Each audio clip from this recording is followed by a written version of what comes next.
Good morning बच्चों। Class BSc second year और BSc BEd second year के लिए कॉमन टॉपिक है फिजिकल केमिस्ट्री का इलेक्ट्रोकेमिस्ट्री सेकेंड, जिसके पार्ट नंबर 2 तक हमने बात कर ली थी। आज हम पार्ट नंबर 3 की बात करने जा रहे हैं। हम कर रहे थे उत्क्रमणीय इलेक्ट्रोड, और उत्क्रमणीय इलेक्ट्रोड में हमने 2 टाइप के इलेक्ट्रोड कंप्लीट कर लिए थे, और तीसरा जो इलेक्ट्रोड था उसके अंदर हमने सिल्वर इलेक्ट्रोड को कर लिया था। और मरकरी इलेक्ट्रोड जो है वो 3 प्रकार के थे, जिसको हमने इस प्रकार डिवाइडेशन किया था। कैलोमल इलेक्ट्रोड हो गया था हमारा कंप्लीट। दूसरा मर्क्यूरिक ऑक्साइड इलेक्ट्रोड, और उसके बाद में तीसरा आता है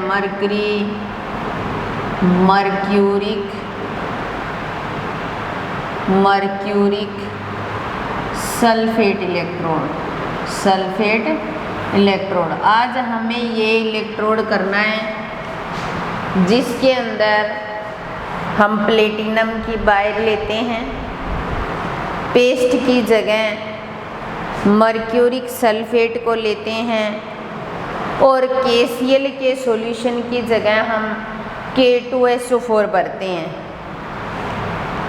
कैलोमल इलेक्ट्रोड और मर्क्यूरिक ऑक्साइड इलेक्ट्रोड के अंदर हमने पेस्ट की जगह HgO मर्क्यूरिक ऑक्साइड को भरा था और KCl का सॉल्यूशन रखा था। इसमें दोनों ही चीज़ें चेंज हो जाएंगी। हम प्लेटिनम का तो वायर रखेंगे, Hg के अंदर डिप करेंगे, पेस्ट है वो मर्क्यूरिक सल्फेट का रखेंगे, और सॉल्यूशन K2SO4 का। तो इसके लिए जो सेल आरेख बनाएंगे हम वो इस प्रकार बनाएंगे। सेल आरेख पहले प्लेटिनम इलेक्ट्रोड, प्लेटिनम वायर ये आएगी, फिर इसको किस में डिप करेंगे? Hg के अंदर, Hg लिक्विड फॉर्म में। पेस्ट किसका भरेंगे? Hg2SO4 का, और सॉल्यूशन K2SO4 का सॉल्यूशन भरेंगे। ऐसा ही करते हैं।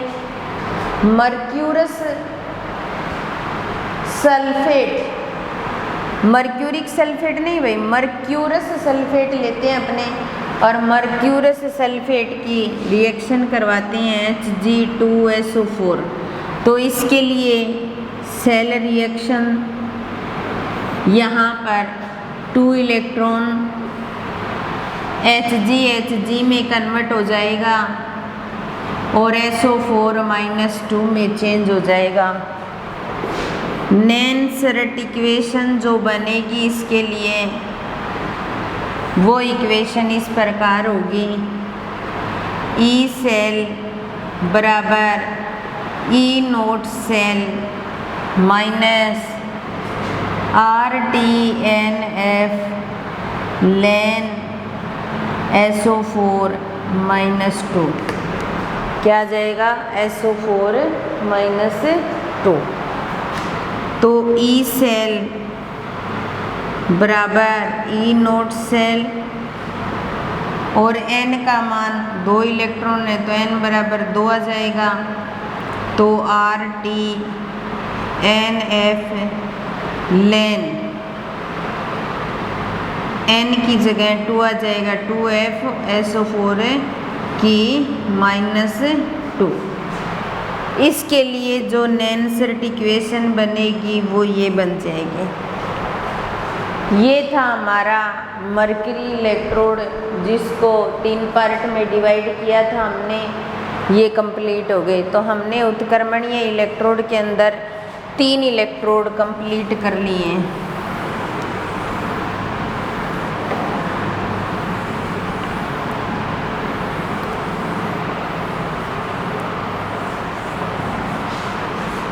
उसके बाद में चौथा जो इलेक्ट्रोड आता है वो आता है oxygen reduction electrode.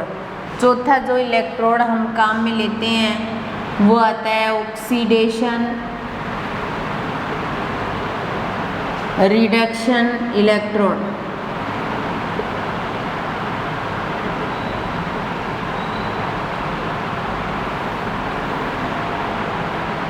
Oxidation reduction electrode. Oxidation reduction electrode के अंदर होता क्या है कि ये एक ऐसा इलेक्ट्रोड होता है जिसके अंदर रेडॉक्स रिएक्शन होती है। ऑक्सीडेशन और रिडक्शन साथ साथ होता है, इसलिए इस इलेक्ट्रोड को नाम दिया जाता है ऑक्सीडेशन रिडक्शन इलेक्ट्रोड। ये इलेक्ट्रोड दो प्रकार का होता है, फेरस ऑक्साइड इलेक्ट्रोड, एक तो होता है फेरिक इलेक्ट्रोड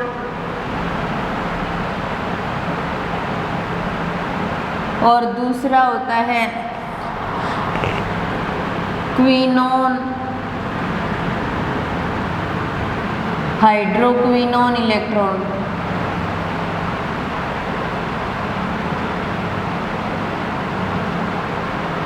दो टाइप का electrode, quinone hydroquinone electrode, quinhydrone electron भी बोल सकते हैं इसको। तो फेरिक इलेक्ट्रोड जो होता है ना, पहले हम उसकी बात करते हैं।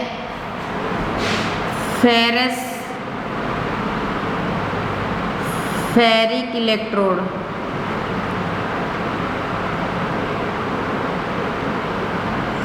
इसका एक डायग्राम होता है इस तरीके से।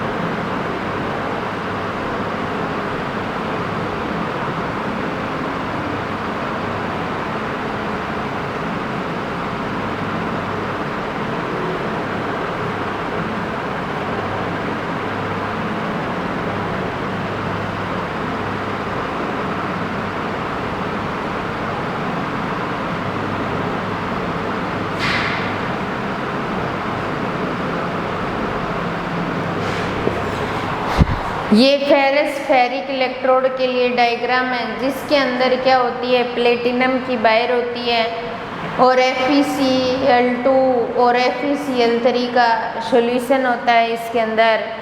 तो यहाँ पर Fe+3 जो आयन होते हैं वो Fe+2 आयन में चेंज होते हैं। तो इसके लिए जो सेल आरेख बनेगा वो हम इस प्रकार बना सकते हैं। सेल आरेख, सबसे पहले प्लेटिनम की वायर और उसके बाद में इसके अंदर FeCl2 का सॉल्यूशंस और FeCl3 का सॉल्यूशंस, इस प्रकार होती है सेल रिएक्शन। Fe+2 इलेक्ट्रॉन लेकर के Fe+3 इलेक्ट्रॉन लेकर के Fe+2 में चेंज हो जाते हैं। नैनसरट इक्वेशंस वो क्या बनेगी, E सेल बराबर E naught cell minus RTNF लेन और Fe+2 अपॉन में Fe+3।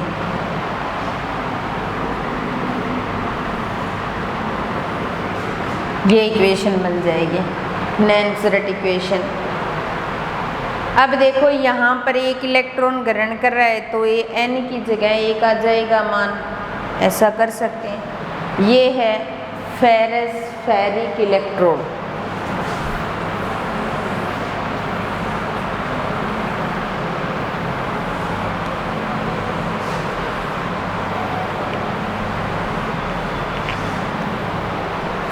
उसके बाद में आता है क्वीन हाइड्रोन इलेक्ट्रोड, दूसरा इसी का प्रकार क्वीन हाइड्रोन इलेक्ट्रोड।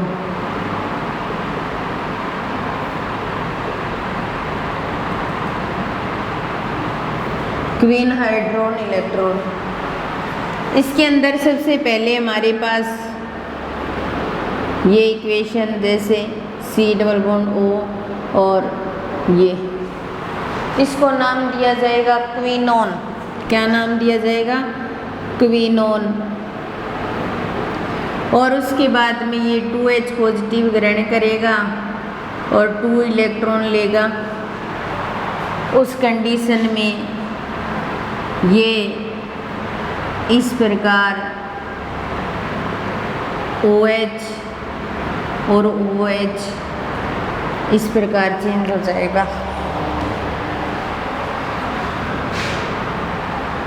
इस प्रकार चेंज हो जाएगा तो क्या बन जाएगा? हाइड्रोक्विनोन।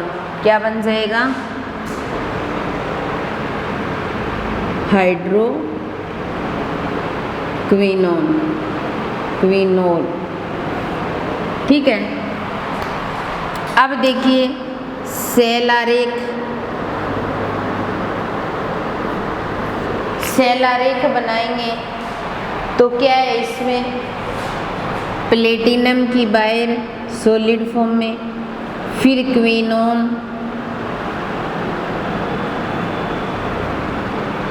फिर हाइड्रोक्विनोन, हाइड्रोक्विनोन ये बनेगा। नेंसर्ट इक्वेशंस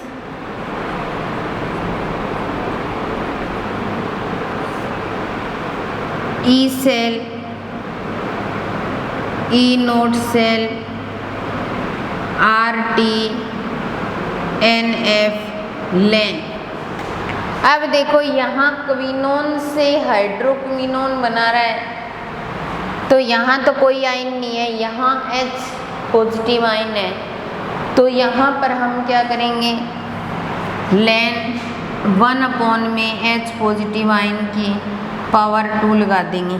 ठीक है।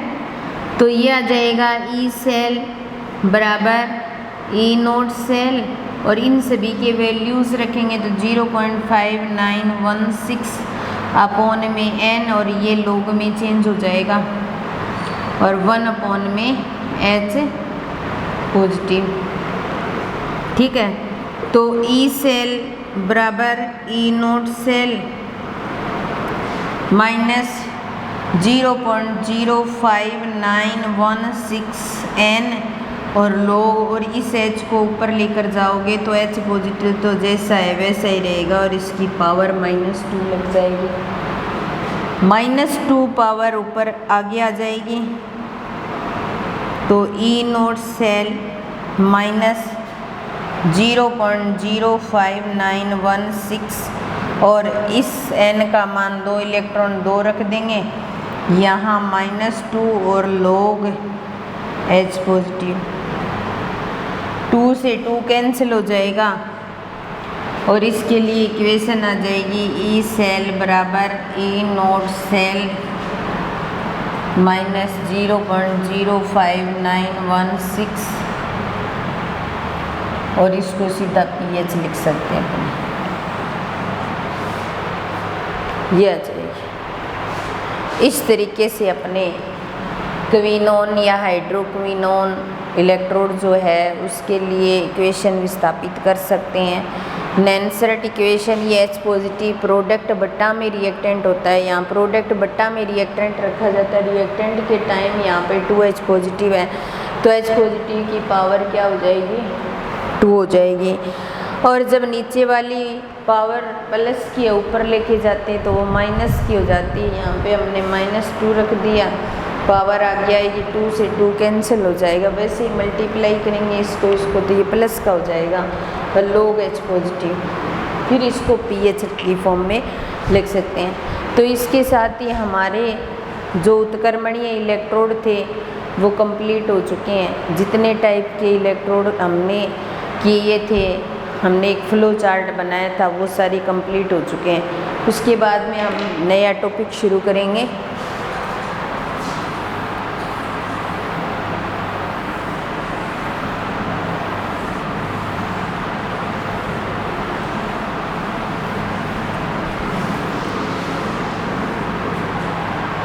उसके बाद में हमने हर जगह इस इक्वेशन को काम में लिया था, नैनसेरेट इक्वेशंस। इस नैनसेरेट इक्वेशन को ही कर लेते हैं, क्योंकि हमने हर इलेक्ट्रोड के लिए नैनसेरेट इक्वेशन लिखी थी। तो सही मायने में नैनसेरेट इक्वेशन कैसे आई, कैसे उसको हमने बनाया, बार बार यूज कर रहे हैं, तो हम उस इक्वेशन को विस्थापित करेंगे। ये जो इक्वेशन है मेनली क्या करती है हमारे लिए, जो इलेक्ट्रोड विभव जो होता है उसका टेम्परेचर व सांद्रता के मध्य संबंध बताने के लिए इस इक्वेशन को विस्थापित किया गया था। इस इक्वेशन को विस्थापित करने से पहले हम एक गिब्स इक्वेशन काम में लेते हैं। ये इक्वेशन हमारी इस प्रकार होती है। इस इक्वेशन को हम ऐसे लिखते हैं, डेल्टा जी बराबर डेल्टा जी नोट प्लस में आर टी लेन और क्यू। ये इक्वेशन हम काम में लेते हैं। कोई भी ये नंबर एक इक्वेशन हो गई हमारी। सबसे पहले इस इक्वेशन का यूज करके हम नैनसेरेट इक्वेशन बनाएंगे। कोई भी सेल जो है हमारे पास, सेल के लिए डेल्टा जी का जो मान होता है वो होता है -NFE सेल, ऐसे लिख सकते हैं, या -NFE भी लिख सकते हैं हम। ये होता है, तो डेल्टा जी के लिए ये हो जाएगा, डेल्टा जी नोट के लिए NFE नोट सेल हो जाएगा। इस मान को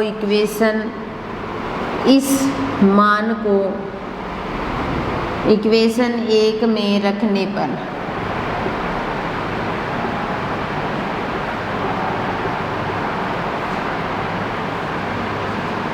NFE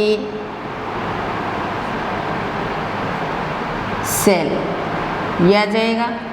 इसकी जगह रखेंगे तो NFE नोट सेल आ जाएगा, -RT लेन क्यू आ जाएगा। ऐसा रख सकते हैं अपन। फिर उसके बाद में ये इक्वेशन नंबर 2 आ गई। इक्वेशन 2 को -NF से दोनों तरफ भाग देने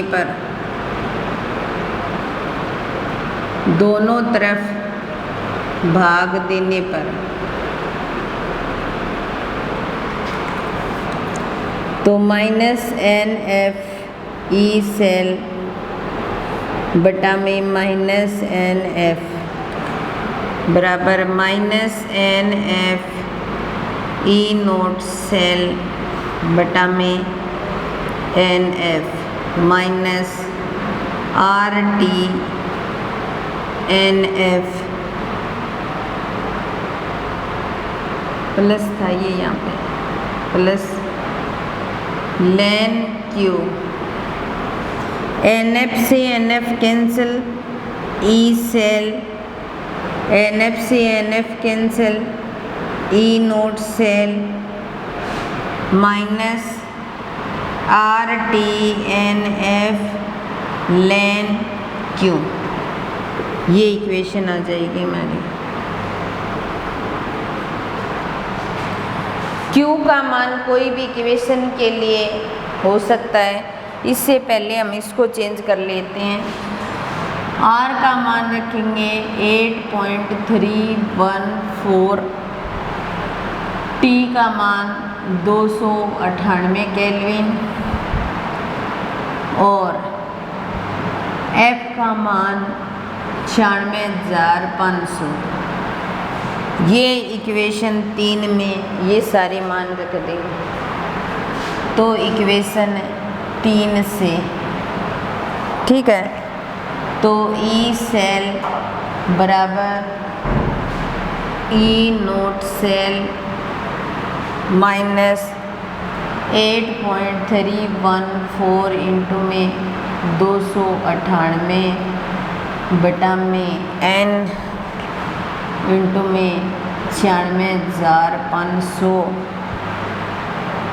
और इंटू में 2.303 लोग और क्यू।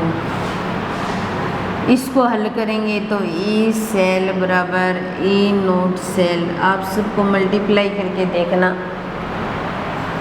इसका मान आ जाएगा 0.0591 अपॉन में n log q। ये किसी भी इक्वेशन के लिए यूज की जाने वाली नैनसेरेट इक्वेशन है, किसी भी इक्वेशन के लिए यूज कर सकते हैं इस इक्वेशन को हम। जैसे मान लो हम एक डैनियल सेल के लिए यूज करें, एक डैनियल सेल की बात करें, या इससे पहले कोई एक इक्वेशन ले लें, A B B mole C plus D में चेंज हो रहे हैं, तो क्यू कैसे रखेंगे, प्रोडक्ट बटा में रिएक्टेंट ए और बी और बी। तो ई सेल बराबर ई नोट सेल माइनस 0.0591 अपॉन में n लोग सी और डी और डी और ए और बी के लिए ये इक्वेशन रखते हैं। कोई भी इक्वेशन है उसके लिए हम इस प्रकार इसको रख सकते हैं। तो सबसे पहले नैनसेरेट इक्वेशन विस्थापित करने के लिए delta G naught R T ln क्यों लिया, कोई भी सेल है उसके लिए delta G N F minus N F E cell ले सकते हैं। एन एफ ई सेल रख दिया मान, इक्वेशन आ गई। एन एफ से डिवाइड करेंगे तो इक्वेशन आ गई E cell E naught cell minus R T N F लेन क्यू। आर का मान 8.314, टी का मान 298 केल्विन और एफ का मान 96,500 रख दिया, तो एक इक्वेशन आई E cell E naught cell minus 0.05916 n log q। कोई भी इक्वेशन ले ली हमने, ए के स्मॉल ए और स्मॉल बी मोल काम में ले रहे हैं और सी और डी बन रहे हैं, तो Q C D A B E cell E naught cell minus 0.05916 n log C की पावर सी, डी की पावर डी, ए की पावर स्मॉल ए और बी की पावर बी रख करके इक्वेशन विस्थापित की हमने। इस इक्वेशन का यूज हम कोई भी सेल या इलेक्ट्रोड में कर सकते हैं। जैसे इसका यूज हम डैनियल सेल में करेंगे, किस प्रकार करते हैं देखिए।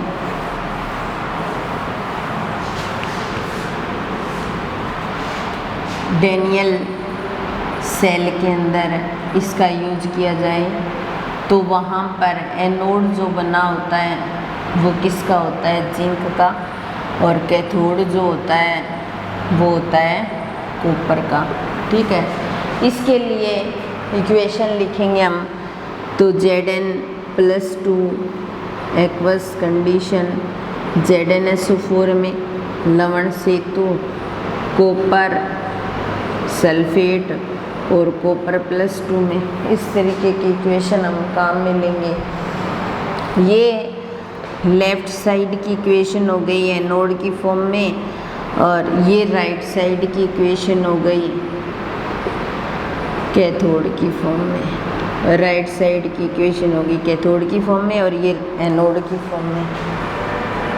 तो इसकी इक्वेशन जो होती है वो इस प्रकार होती है, Zn ये Zn+2 में चेंज होता है और 2 इलेक्ट्रॉन ले लिया, कॉपर+2 2 इलेक्ट्रॉन ग्रहण करता है और ये कॉपर में चेंज हो जाता है। ये एनोड पर होती है रिएक्शन और ये कैथोड पर होती है, और टोटल रिएक्शन हम लिखते हैं तो ये कैंसिल हो जाते हैं, Zn प्लस कॉपर प्लस 2 और इधर Zn प्लस 2 और प्लस कॉपर। इस इक्वेशन को इस फॉर्म में भी रख सकते हैं हम, या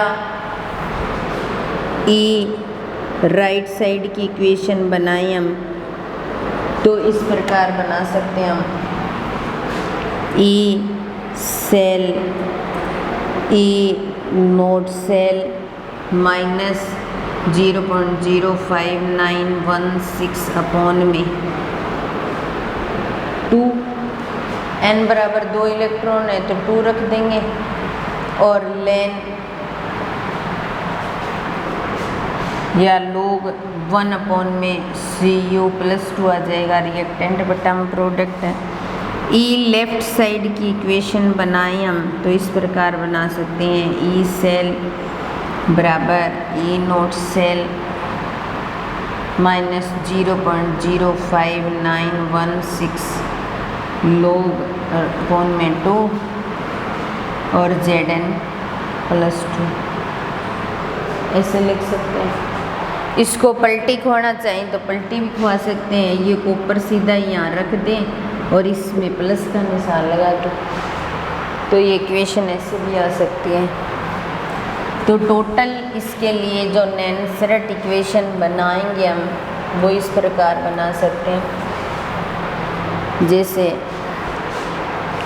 हम रखें ई सेल बराबर ई नोट सेल माइनस 0.05916 अपॉन में 2 लोग, और यहाँ पर क्या है प्रोडक्ट तो कौन है Zn प्लस 2 और रिएक्टेंट कौन है कॉपर प्लस 2।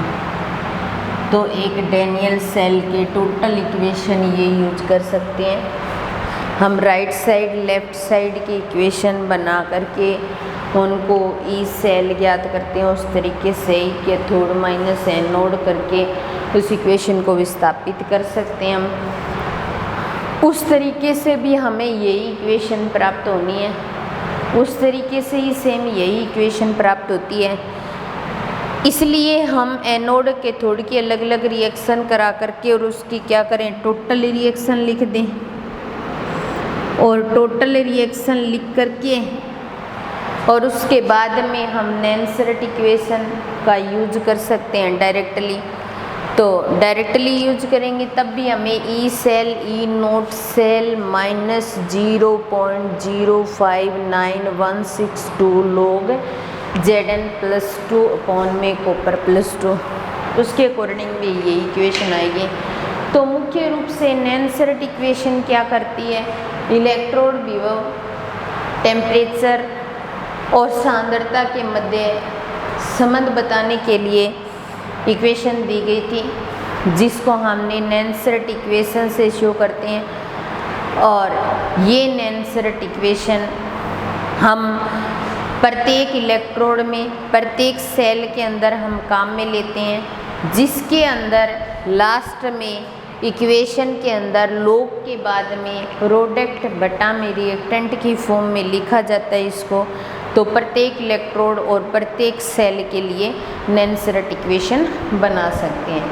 तो इसके साथ ही हमारी नेसेरेट इक्वेशन कंप्लीट होती है।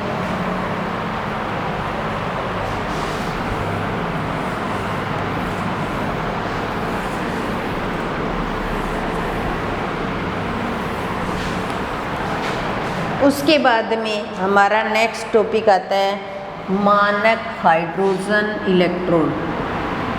मानक हाइड्रोजन